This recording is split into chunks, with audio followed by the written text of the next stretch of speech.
요즘 온라인 중고거래 플랫폼의 판매 목록을 보다 보면 이런 물건까지 올라오는구나 싶을 때가 있죠. 공인중개사를 거치지 않고 아파트를 사고 파는 부동산 직거래 매물도 쉽게 찾아볼 수 있습니다.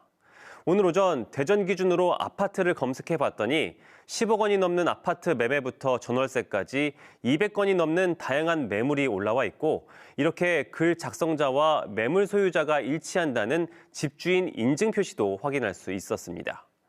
집주인이 직접 부동산과 관련된 소개글을 올리기도 하는데, 눈에 띄는 건 이런 매물 소개글마다 법정 최대 중개 수수료와 부가가치세가 포함된 직거래로 아낄 수 있는 비용이 계산돼 있다는 점입니다.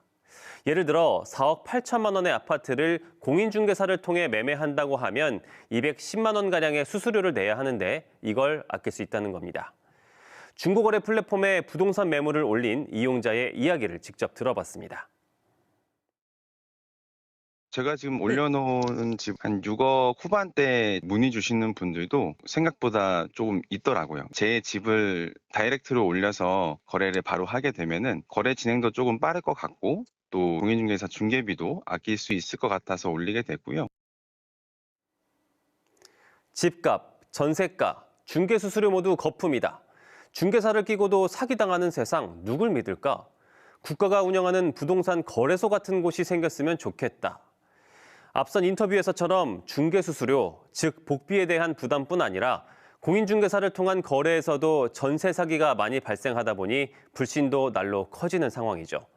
소비자 입장에선 직거래를 통해 이런 부담을 조금이나마 줄일 수 있는 방법을 선택하고 있는 겁니다. 하지만 우려의 목소리도 만만치 않습니다.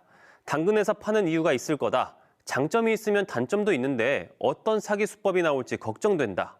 아끼려다가 큰 손해 볼 수 있다. 비전문가인 일반인 입장에서는 직거래에 불안한 마음이 들 수밖에 없는 거겠죠. 그렇다면 어떤 점을 유의해야 할까요? 권리 관계에 대한 부분을 조금 확인을 하셔야 되고요. 거래를 하려고 하는 분이 언제 그 당사자가 맞느냐 이제 확인을 반드시 하셔야 될 것 같고요. 주로 이제 매매에 대해서 우리가 법무사를 고용을 해서 쓰는 경우가 많은데, 임대에서는 단순 계약서만 써주게 됩니다. 그래서 책임에 대한 소지는 또 법무사에게 있지는 않아요. 이런 부분들을 조금 고려를 하셔서 직거래를 잘 하셔야 될 것 같고, 마지막으로 여기에 등기사항 증명과 신탁, 가압류 여부, 근저당권 설정, 채권액 등을 직접 확인해야 하고 복잡하진 않지만 준비해야 할 서류가 많습니다.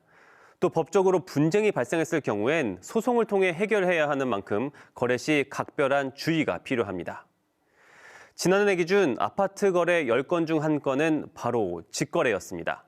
전문가들은 직거래를 한다 하더라도 허위 매물, 사기 피해를 줄이기 위해선 최소한 계약서를 쓸 때만이라도 공인중개사를 거치는 게 안전하다고 조언하는데요.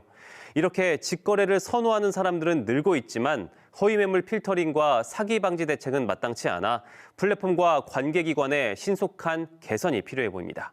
지금까지 뉴스 더하기였습니다.